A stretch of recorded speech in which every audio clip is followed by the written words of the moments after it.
commencer une petite série où j'explique vraiment quelques versets bibliques. Acte 13. Et à l'issue de l'assemblée, beaucoup de Juifs et de prosélytes pieux suivirent Saül et Barnabas qui s'entretinrent avec eux et les exhortèrent à rester attachés à la grâce de Yahweh. Le sabbat suivant, presque toute la ville se rassembla pour entendre la parole de Yahweh. Les Juifs, voyant la foule, furent remplis de jalousie et ils s'opposaient à ce que disait Saül en le contredisant et en l'injuriant. Saül et Barnabas leur dirent avec assurance: c'est à vous, premièrement, que la parole de Yahweh devait être annoncée. Mais puisque vous la repoussez et que vous vous jugez vous-même indigne de la vie éternelle, voici, nous nous tournons vers les païens. Car ainsi nous l'a ordonné Yahweh. Je t'ai établi pour être la lumière des nations, pour porter le salut jusqu'aux extrémités de la terre. Les païens se réjouissaient en entendant cela.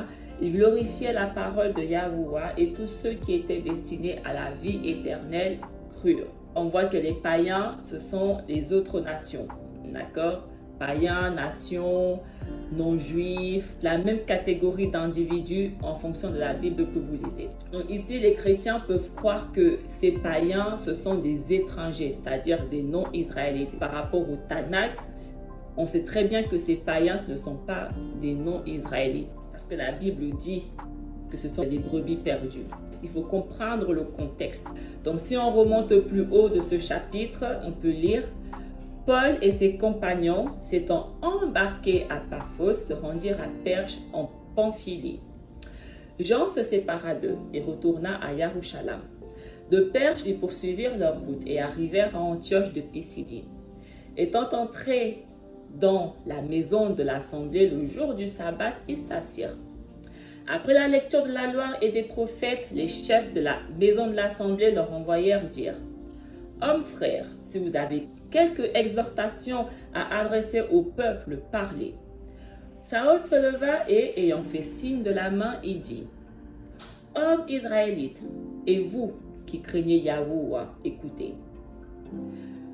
Le Halaïm de ce peuple d'Israël a choisi nos pères. Il mit ce peuple en honneur pendant son séjour au pays d'Égypte.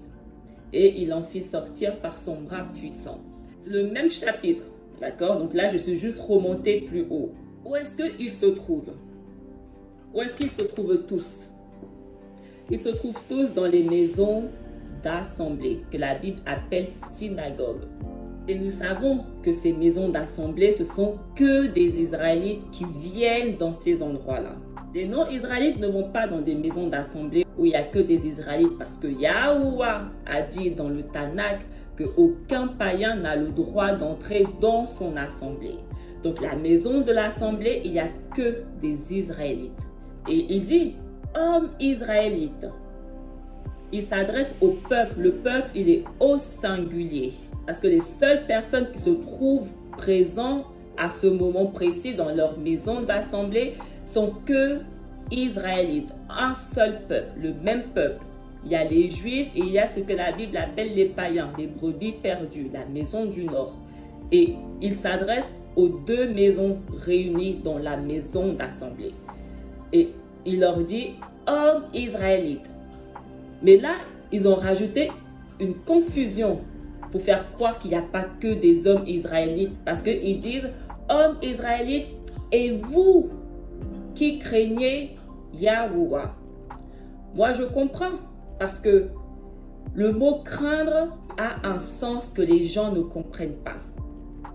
Donc ici, Saül s'adresse à deux catégories de personnes, mais israélites. Il y a ceux qui ne connaissent pas encore, donc les brebis perdues. La raison pour laquelle ils sont perdus, c'est parce qu'ils ont oublié la loi. Ils ont oublié l'alliance.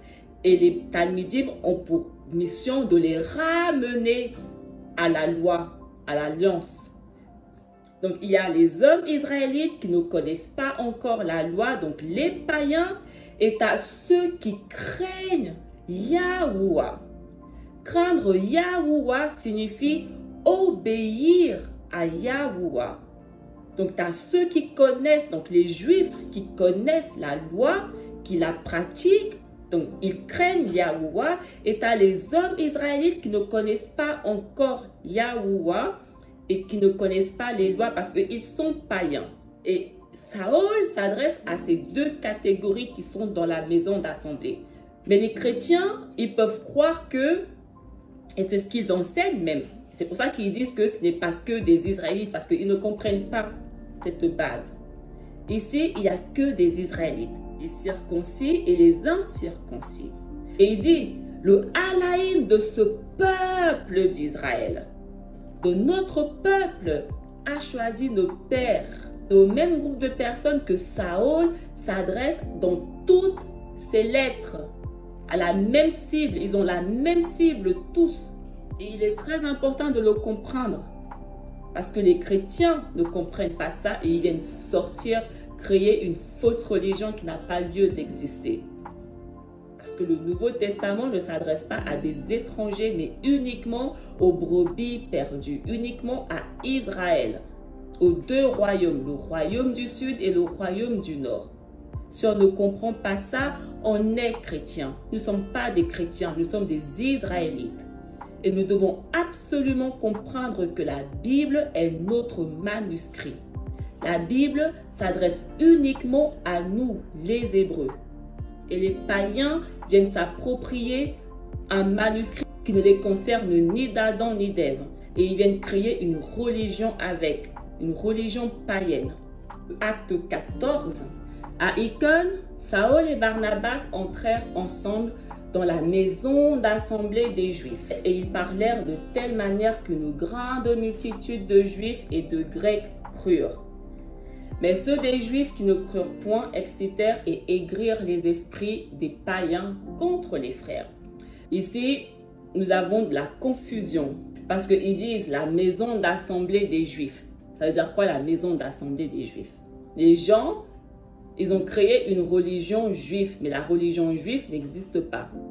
Les Israéliens ne sont pas uniquement juifs. Donc pourquoi avoir une religion uniquement juive? Parce que Yahusha n'est pas venu sur terre pour que les Juifs aient leur propre religion, leur propre maison d'assemblée, que entre eux. C'est de la corruption. Les maisons d'assemblée ne sont pas des maisons d'assemblée juives, mais des maisons d'assemblée pour toute l'assemblée de Yasharal. Et ils veulent faire croire que les Juifs représentent toute la nation de Yasharal et que les Grecs, ce sont des étrangers, des non-israélites. Un coup, dans certains livres, ils sont appelés Grecs, dans d'autres, ils sont appelés païens, dans d'autres, ils sont appelés non-juifs. C'est le même peuple, la même cible, la même catégorie de personnes. Les Grecs dont il parle ici, ce sont les païens, les non-juifs, les autres nations, les brebis perdues. Nous avons vu à ce stade, on connaît déjà, on comprend déjà. Leur corruption ne marche plus avec nous. On a compris qui est-ce qu'ils sont réellement. Les brebis perdues de Yasharal, uniquement. Parce que c'est ce que Yahusha leur a demandé. Et ils font que la volonté de Yahusha. Aller vers les brebis perdues de Yasharal. Ces Grecs, ce sont des Grecs hellénistes. Un helléniste, c'est un juif converti au paganisme grec. Là, ils disent juif, mais un helléniste, c'est un Israélite converti au paganisme grec. Donc, les Grecs que la Bible parle, ce sont des Grecs hellénistes, des Israélites convertis, des païens. Ils ont adopté les coutumes grecques. Ils ont perdu leurs coutumes, leur identité israélite parce que ils sont nés parmi les Grecs. Et ça, il est très important de le comprendre et ne pas croire que c'est des Grecs étrangers. Leur sang n'est pas un sang étranger, mais un sang hébreu. Ils sont frères. C'est pour ça qu'ils s'appellent frères entre eux. Yahuwah, il est le Halaïm de personne d'autre, mais uniquement de Yasharal. Donc si Yahuwah les a choisis, c'est parce qu'ils font partie de Yasharal. Ce ne sont pas des étrangers. Yahuwah n'est le Halaïm de personne d'autre que de Yasharal. Donc toutes les personnes qui font partie de son peuple, qui font partie de son assemblée, sont israélien. Le terme helléniste est utilisé comme adjectif générique pour décrire une personne ou une chose de culture grecque. Être de culture grecque ne signifie pas que nous avons le sang grec qui coule dans nos veines. Donc, quand la Bible dit qu'ils sont grecs, ça ne signifie pas que le sang qui coule dans leurs veines est grec. Ils ont juste adopté les coutumes païens. Et c'est pour ça que la Bible parle d'eux en tant que païens. Parce que les Grecs, ce sont des païens. Donc, si on adopte les coutumes des païens, on est nous-mêmes païens. Ainsi, un Israélite helléniste est une personne israélienne née dans une région fortement influencée par la culture gréco-romaine.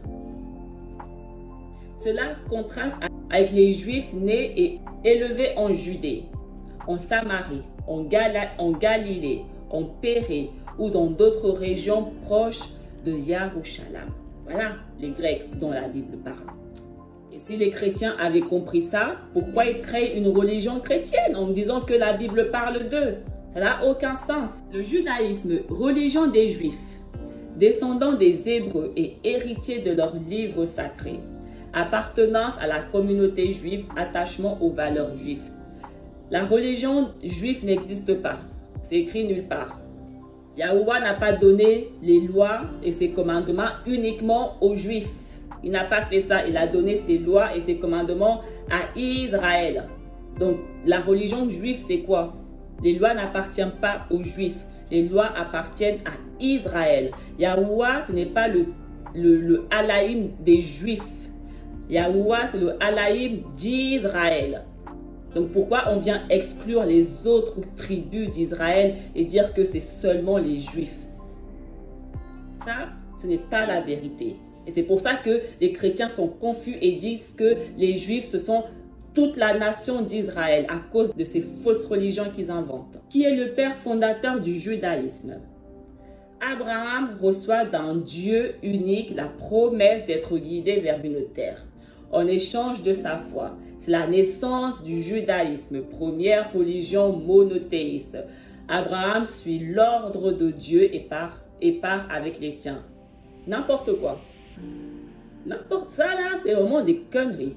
Voilà pourquoi nous devons connaître nous-mêmes la vérité et ne pas écouter ce que le monde raconte. C'est la naissance du judaïsme. C'est écrit où? Trouvez-moi un verset dans le Tanakh que c'est écrit que à partir de ce moment est né le judaïsme. Ça, c'est des fous caucasiens qui viennent mentir qu'ils sont juifs. Juifs de rien du tout. En quoi le judaïsme est-il différent du catholicisme? La plupart des confessions chrétiennes croient en Dieu trinitaire, le Père, le Fils et le Saint-Esprit. La doctrine de l'incarnation du Fils en Jésus étant particulièrement importante. À l'inverse, le judaïsme croit et met en avant l'unicité de Dieu et rejette la conception chrétienne d'un Dieu incarné. Les Juifs ne croient pas à la Trinité. Ils croient que Yahuwah est unique, ce qui est la vérité. La Trinité n'existe pas. Le Père et le Fils, ce n'est pas la même personne. Mais bon, les chrétiens, ils sont dans leur monde, on les laisse. Si les Juifs et les chrétiens ne sont pas d'accord, pourquoi ils sont en train de s'unir pour former une seule religion? Sincèrement, pourquoi?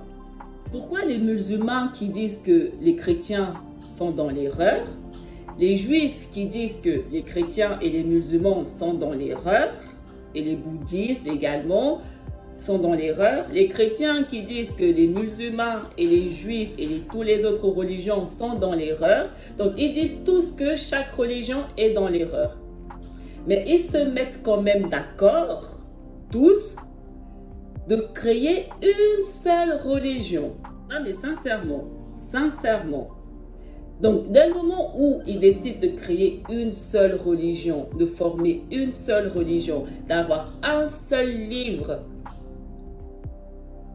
qui est au final le Dieu qu'ils vont servir?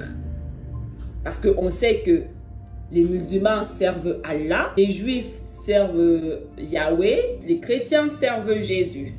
Et ils sont tous en désaccord. Ils disent tous, non, ton Dieu est faux. Non, ton Dieu est faux. Non, ton Dieu est faux. Mais ils se mettent quand même tous d'accord de former une seule religion. Venez, on s'unit et on forme quand même une seule religion. Parce qu'il n'y a qu'un seul Dieu. Ok, mais qui est donc ce Dieu? Qui est donc ce Dieu? Parce qu'on est d'accord, il y a un seul Allahim. Yahuwah est unique, il est tout seul. Mais au final, lorsque vous vous mettez tous d'accord, qui est au final le Dieu que vous allez servir? Aïe, on vit dans un sacré monde, les amis, je vous dis. Un sacré monde. Si nous lisons une version différente de Acte 14, de versets 1 à 2, on peut voir que la version, la Bible du Semeur, à la place d'utiliser les Grecs, ils ont utilisé les non-juifs. Donc on comprend que les Grecs, les non-juifs, les païens, les ceci, les cela, c'est les mêmes personnes. D'accord? Les brebis perdues. Acte 14, le verset 27. Après leur arrivée, ils convoquèrent l'assemblée et ils racontèrent tout ce que Yahuwah avait fait avec eux et comment il avait ouvert aux nations la porte de la foi. Il a convoqué l'assemblée. L'assemblée est uniquement israélite. Il n'y a que les Israéliens qui font partie de l'assemblée. Qui sont ces nations à qui Yahuwah a ouvert la porte de la foi? Est-ce que ce sont les étrangers lorsque Yahusha leur a dit n'allez pas vers les étrangers? Ou est-ce que ce sont les nations, les autres tribus de Yasharal, donc les brebis perdues, comme Yahusha leur a demandé, allez vers les brebis perdues de la maison du peuple de Yasharal? C'est de ces nations-là que la Bible parle. Le Père ne change pas, le Fils ne change pas. Donc, ils ne peuvent pas dire A aujourd'hui et B demain. Ils ne sont pas des humains comme nous. Ils ne changent pas. Donc, dès le moment où ils ont dit n'allez pas vers les étrangers, c'est n'allez pas vers les étrangers, point. À aucun moment, ils ont changé. S'ils avaient voulu intégrer les étrangers, ils les auraient intégrés dès le départ. Et si on lit la version, la Bible du Semeur, le même verset, à leur arrivée, ils réunirent l'assemblée et racontèrent tout ce que Yahuwah avait fait avec eux. Ils exposèrent en particulier comment il avait ouvert aux non-juifs la porte de la foi. Donc on voit que c'est le même peuple. Une version c'est les non-juifs, une version c'est les nations, une version c'est les païens, une version c'est les grecs. Ce ne sont pas des personnes différentes. Les Bibles sont différentes, mais le peuple n'est pas différent. Ceux à qui ils prêchent ne sont pas différents. Les traductions sont différentes. Acte 15, le verset 5. Alors, quelques croyants issus du parti des pharisiens se levèrent en disant qu'il fallait circoncire les non-juifs et leur ordonner de respecter la loi de Macha. Les non-juifs, nous avons vu maintenant, nous avons compris les brebis perdues. Et j'ai déjà fait une vidéo où je parle de la circoncision. Une version différente. Alors, quelques-uns du parti des pharisiens qui avaient cru se levèrent en disant qu'il fallait circoncire les païens et exiger l'observation de la loi de Macha. Baasim, le verset 15, 8 à 9. Et Yahuwah, qui connaît les cœurs, leur a rendu témoignage en leur donnant le Ruach HaKadash, comme à nous. Il n'a fait aucune différence entre nous et eux, ayant purifié leur cœur par la foi. Pourquoi Yahuwah n'a fait aucune différence entre les païens dont la Bible parle et les juifs? Parce qu'ils sont tous de la même maison, ils ont tous part au même héritage, ils font tous partie des enfants de la Shachal. Voilà pourquoi il n'a fait aucune différence. Ils font tous partie de son peuple. Et Yahuwah donne son Ruach HaKadash, on a vu uniquement aux 144 000. Donc si Yahuwah leur a donné le Ruach, ça signifie qu'ils font partie des 144 000. Et s'ils font partie des 144 000, ils sont automatiquement israélites. Parce que la Bible dit que les 144 000 sont ceux des 12 tribus de la maison de Yasharal. Si on lit une version différente, Yahuwah qui lit dans le secret des cœurs a témoigné qu'il les acceptait, en leur donnant lui-même le Ruach HaKadash, comme il avait fait pour nous, entre eux et nous. Il n'a fait aucune différence puisque c'est par la foi qu'il a purifié leur cœur. Yahuwah, il a purifié leur cœur. Ils étaient souillés, ils étaient païens, étrangers, mélangés avec des éléments étrangers. Et Yahuwah les a purifiés. Il les a de nouveau rendus purs, comme ils étaient avant de se souiller. Jérémie 31. Voici, les jours viennent, dit Yahuwah, où je ferai avec la maison de Yasharal et la maison de Juda une alliance nouvelle. Non comme l'alliance que je traitais avec leur père le jour où je les saisis par la main pour les faire sortir du pays d'Égypte. Alliance qu'ils ont violée, quoique je fusse leur maître, dit Yahuwah. Mais voici l'alliance que je ferai avec la maison de Yasharal. Après ces jours-là, dit Yahuwah, je mettrai ma loi au-dedans d'eux. Je l'écrirai dans leur cœur et je serai leur Alaïm et ils seront mon peuple. C'est exactement ce que Saül y dit. Et Yahuwah qui connaît les cœurs leur a rendu témoignage en leur donnant le Ruach HaKadash comme à nous. Il n'a fait aucune différence entre nous et eux, ayant purifié leur cœur par la foi. Yahuwah, il a dit, la parole qui sort de ma bouche ne reviendra pas à moi sans avoir été accomplie. Et le Nouveau Testament est l'accomplissement de cette parole qui est sortie de sa bouche. On le voit. Il a dit, je ferai une nouvelle alliance avec la maison de Yasharal et la maison de Juda. La nouvelle alliance que les chrétiens appellent le Nouveau Testament, la nouvelle alliance concerne uniquement la maison de Yasharal et la maison de Juda. C'est ce que Yahuwah a dit. Il n'a pas dit je ferai une alliance nouvelle avec le monde entier qui veut pas. Il dit ici, c'est écrit. C'est écrit, on n'invente rien ici. C'est les chrétiens qui inventent tout. C'est écrit. Il dit avec qui il fera cette nouvelle alliance. Il le dit. Avec la maison de Yasharal et avec la maison de Juda, avec les juifs et les non-juifs. Et Yahusha leur a dit, allez vers la maison de Yasharal, leur dire que le royaume des cieux est prêt. Yahusha représente la nouvelle alliance que Yahuwah a dit qu'il fera avec la maison du sud et la maison du nord. Parce que les chrétiens disent que l'Ancien Testament n'est plus valide. L'Ancien Testament n'est plus valide. Je connais des personnes qui m'ont dit que parce qu'ils ont rompu la première alliance, du coup, Yahuwah les a abandonnés. Il est parti traiter une alliance avec des païens, avec des étrangers. Mais ce n'est pas ce que Yahuwah il dit. Il dit, je ferai une nouvelle alliance. Ils ont rompu la première, mais ce n'est pas grave. Je ferai une nouvelle alliance avec eux de nouveau. Et je mettrai ma loi au-dedans d'eux. Le Ruach HaKadash représente la loi de Yahuwah qu'il met en nous afin qu'on ne puisse plus rompre son alliance. Donc il n'y a que les enfants de Yasharal qui ont le Ruach HaKadash parce que c'est ce que Yahuwah a dit. Je mettrai mon Ruach uniquement en eux. J'écrirai ma loi dans leur cœur. Je serai leur Alaïm et ils seront mon peuple. Yahuwah est le Alaïm des vivants. Donc dès le moment où il dit qu'il est le Alaïm de Yasharal, ça signifie que Yasharal est vivant.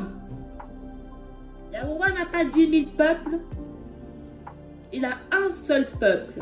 Il est le Alaïm d'un seul peuple. Yasharal. L'inverse n'existe pas. Il n'y a aucun verset dans la Bible qui vient dire le contraire. Aucun.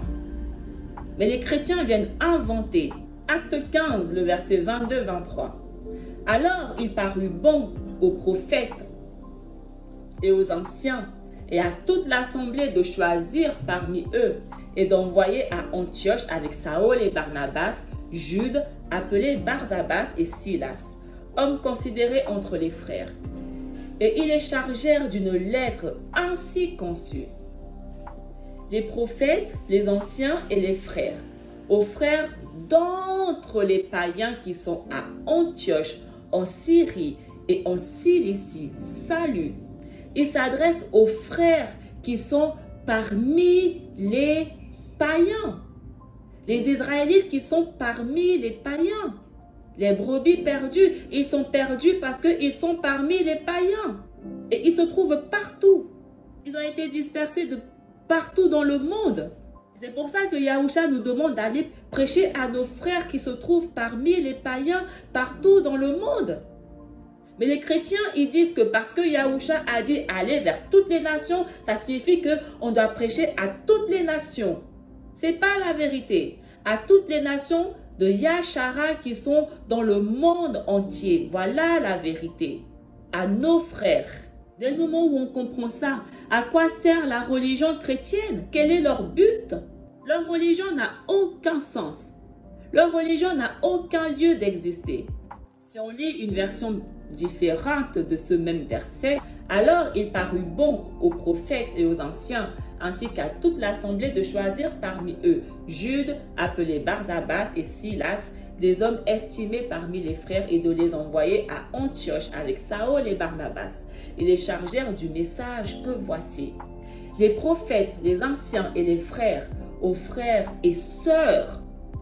Aux frères et sœurs. Il faut comprendre que lorsque la Bible parle des frères, les sœurs sont inclus, les femmes sont toujours inclus. Aux frères et sœurs d'origine non juive qui sont à Antioche, en Syrie et en Cilicie.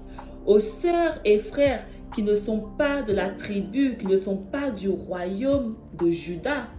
Donc s'ils ne sont pas du royaume de Juda, ils sont qui?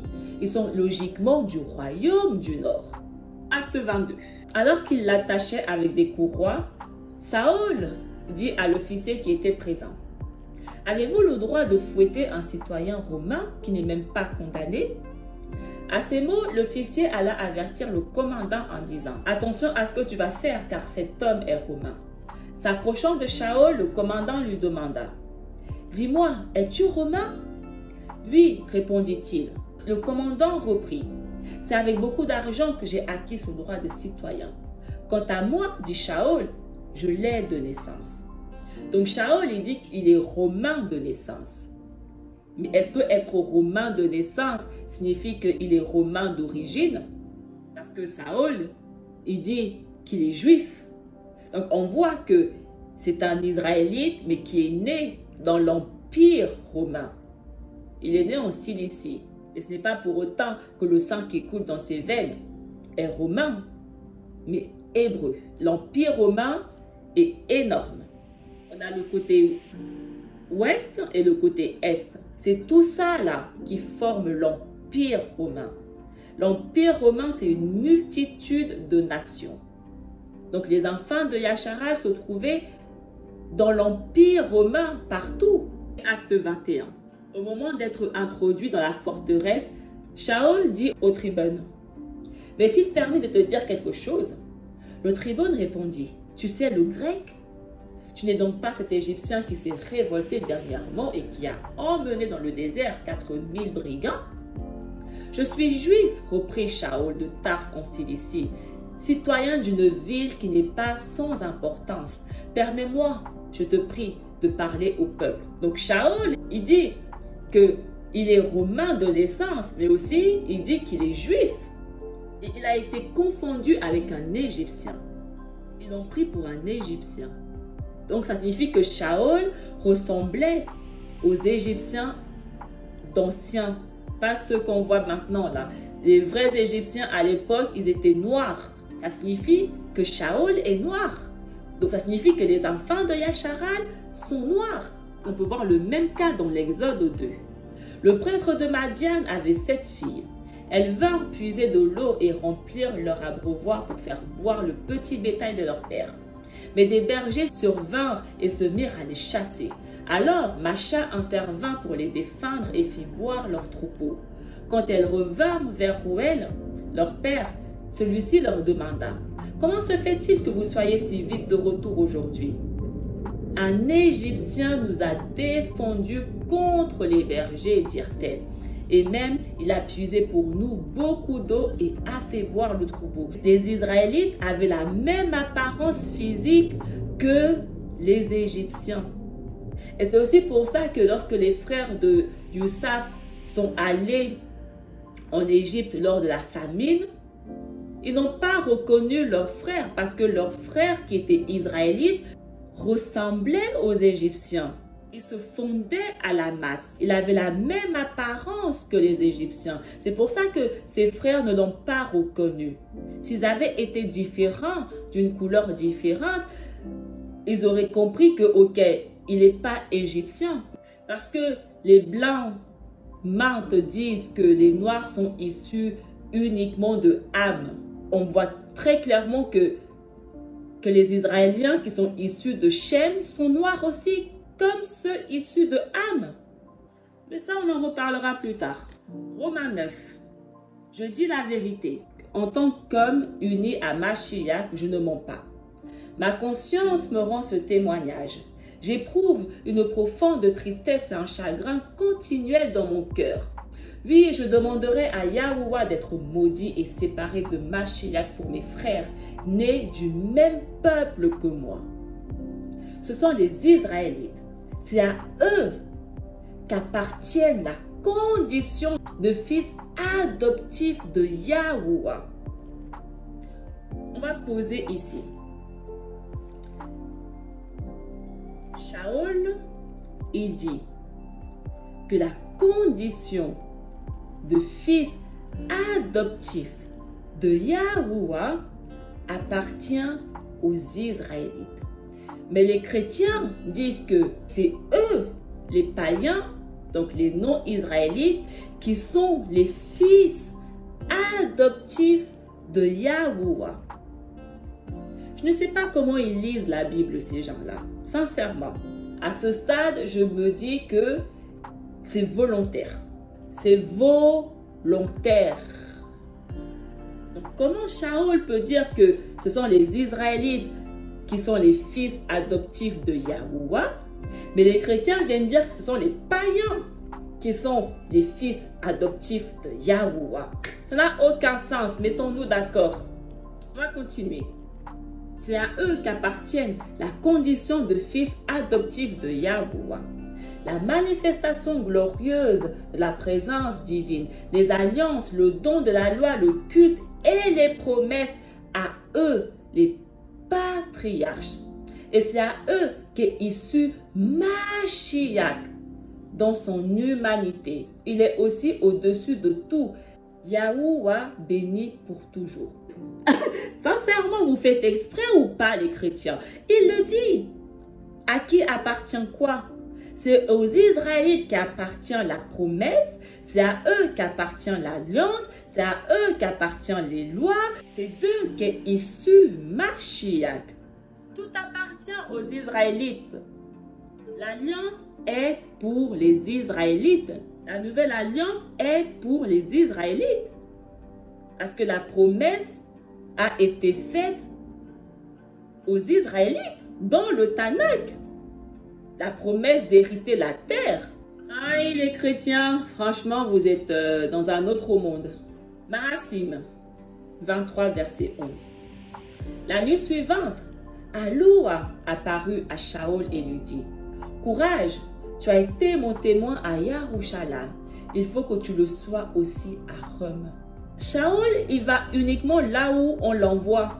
Il fait uniquement ce qu'on lui demande de faire. Il ne va pas à Rome par sa propre volonté, à Corinthe par sa propre volonté, à Colossiens. Il ne va pas, on l'envoie. Il suit le chemin. Et c'est Yahusha qui les envoie.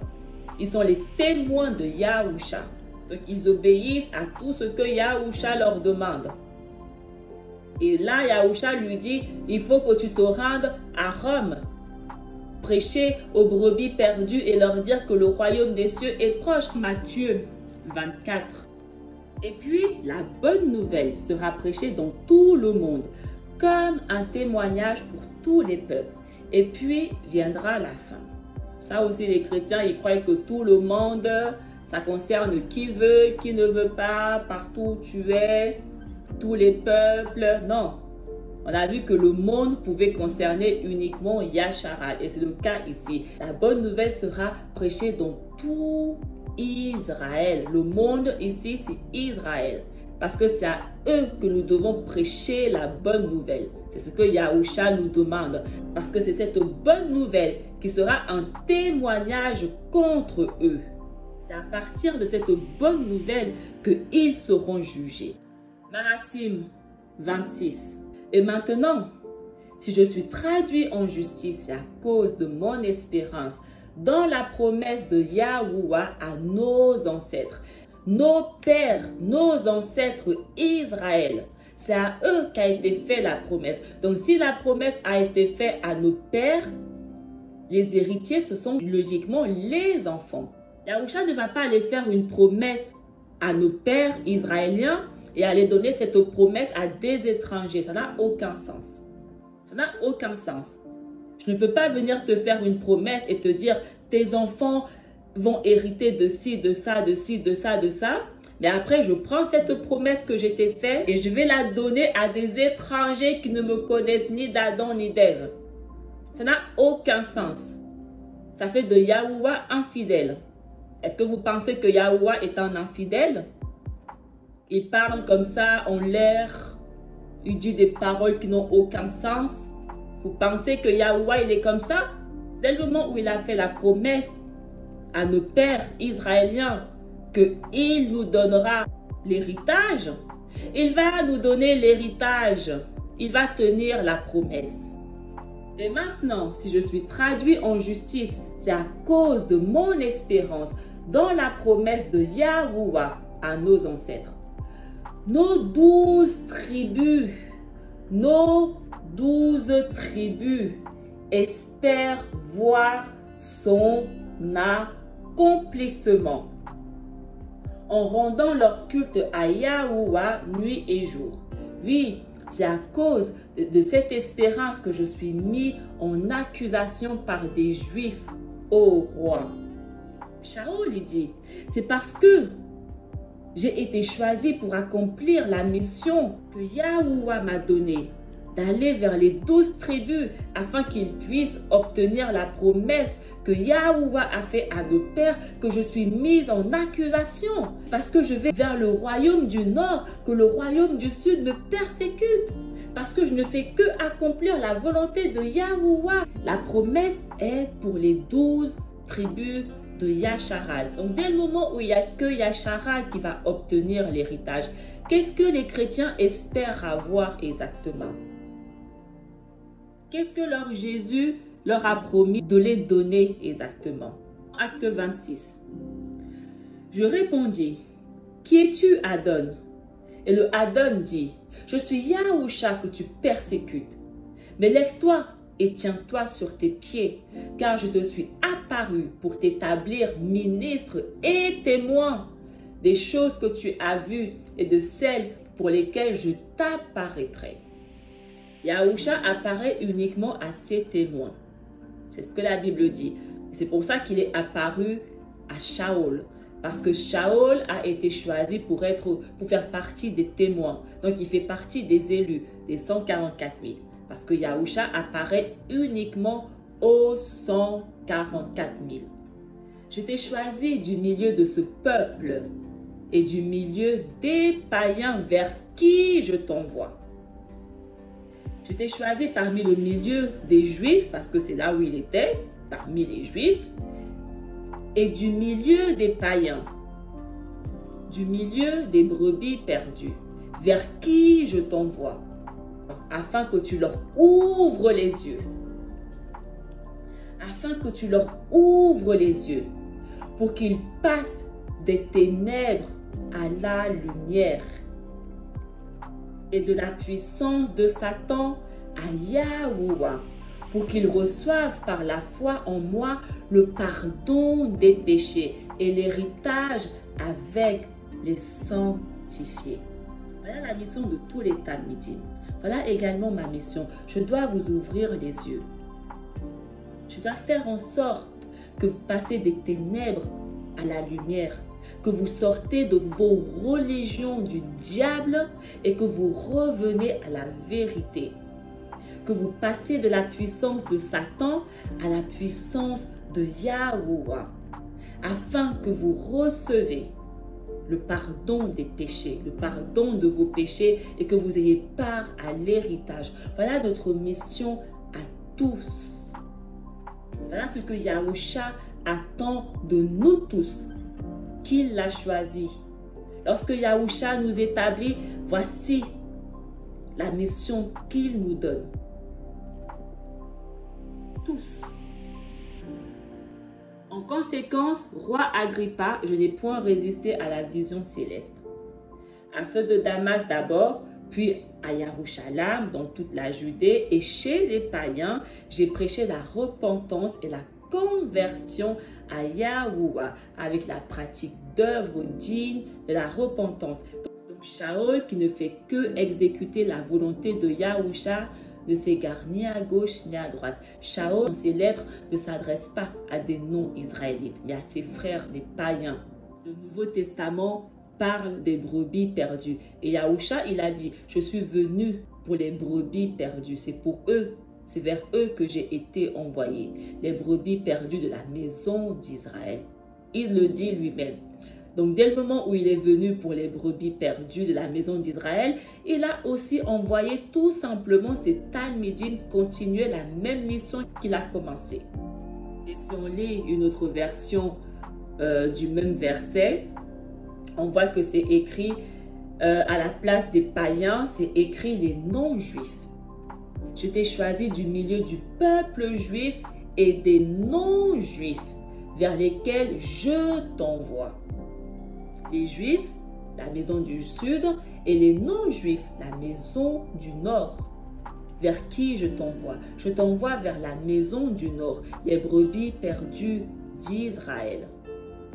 Ici, nous lisons plus bas. Mais j'ai été protégé par Yahuwah jusqu'à ce jour et je suis donc encore là pour apporter mon témoignage aux gens d'humble condition comme aux personnages importants. Et ce que je déclare, ce n'est rien d'autre que les événements dont les prophètes et Machée ont annoncé l'accomplissement. C'est-à-dire que le Mashiach souffrirait et qu'il serait le premier à ressusciter pour annoncer la lumière du salut, non seulement au peuple juif, mais aussi au peuple non juif. C'est le même chapitre que je lis là.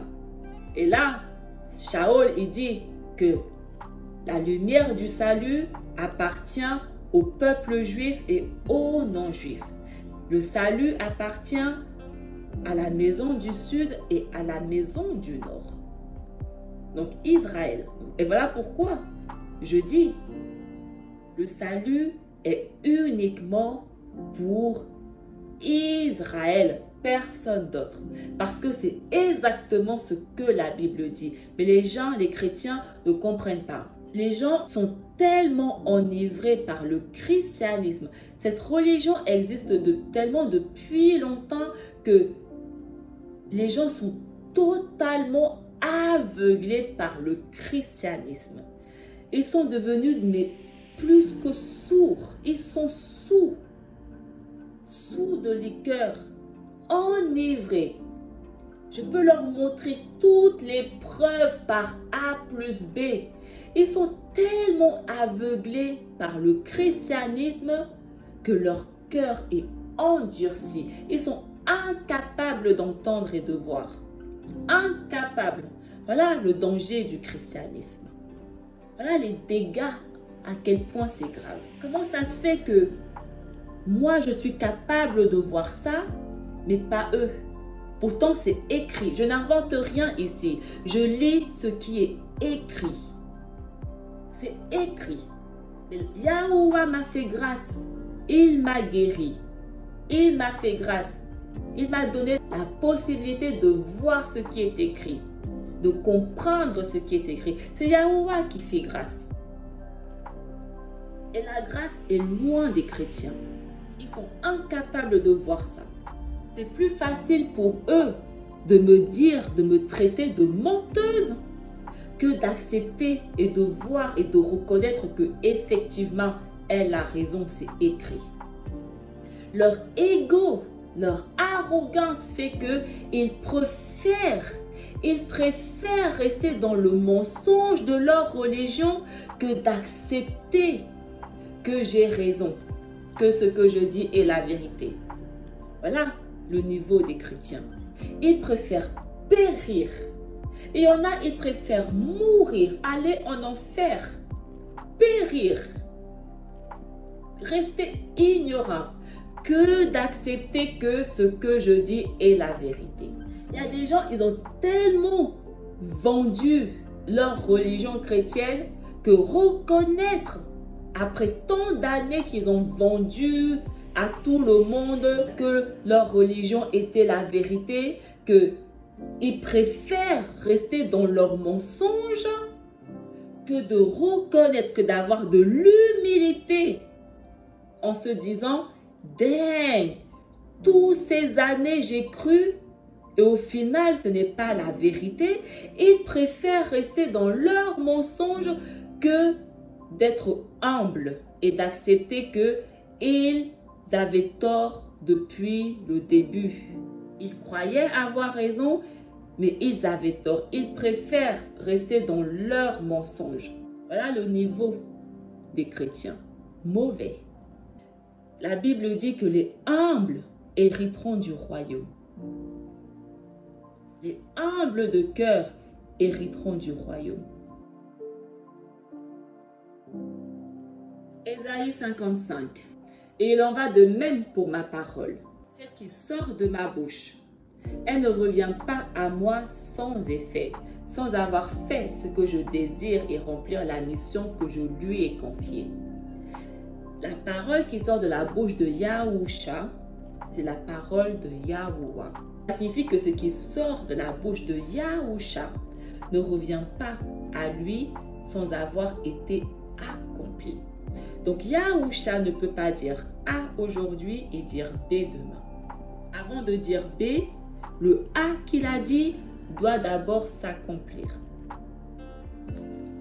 Parce que ce ne sont pas ses paroles, mais les paroles du Père. Il parle au nom du Père. Et le Père dit que ma parole ne revient pas à moi sans avoir fait ce que je désire et rempli la mission que je lui ai confiée. À tous ses serviteurs, il nous a confié des missions que nous devons accomplir. Apocalypse 21. Il n'entrera chez elle rien de souillé, ni personne qui se livre à des pratiques abominables et aux mensonges. Il n'entrera que ceux qui sont inscrits dans le livre de vie de l'agneau. Ça, c'est la version 50. Demandez aux chrétiens quel royaume leur Jésus leur a dit qu'ils allaient hériter. Demandez-leur pour voir, juste pour rigoler. Quel est le royaume que votre Jésus a dit que vous allez hériter? Ils vont commencer à bégayer. Ils vont bégayer. Tous. Aucun n'est capable de répondre à cette question. Ils ne savent même pas quel royaume, soi-disant, leur Jésus va leur donner, qu'ils vont hériter. Ils ne savent pas. Ils ne savent pas. Nous, les Israéliens, nous savons quel royaume Yahusha nous a dit qu'on va hériter. On le sait. On sait, mais demandez aux chrétiens pour voir s'ils ont la même réponse que nous. Demandez-leur. Si on lit une version différente du même chapitre, rien d'impur ne pourra y pénétrer. Nul homme qui se livre à des pratiques abominables et aux mensonges n'y entrera. Seuls y auront accès ceux qui sont inscrits dans le livre de vie de l'agneau. Et si nous lisons maintenant la version originale, mais aucun étranger, j'aime trop comment les traductions ne veulent pas écrire la vérité. J'aime trop comment ils aiment passer par « il n'entrera rien de souillé, rien de ceci, rien d'impur, rien... » Non, non, non, non. La vérité, c'est que aucun étranger, voilà la vérité de Yahuwah. C'est que aucun étranger ne viendra près de Yahuwah. Aucun. Et c'est en accord avec le Tanakh. Yahuwah, il dit la même chose dans le Tanakh. Et ça là, c'est le Nouveau Testament, hein? Apocalypse. On trouve la même chose dans le Tanakh. Aucun étranger ne viendra près de Yahuwah. Aucun, aucun. Mais seulement ceux dont le nom est écrit dans le rouleau de vie. Seulement les Israélites qui ont leur nom écrit dans le rouleau de vie. Votre enlèvement là, que Jésus va venir vous enlever, je ne sais pas où est-ce qu'il va vous emmener. Mais la seule chose que je sais, c'est qu'il ne va pas vous emmener près de Yahuwah. C'est tout ce que je sais.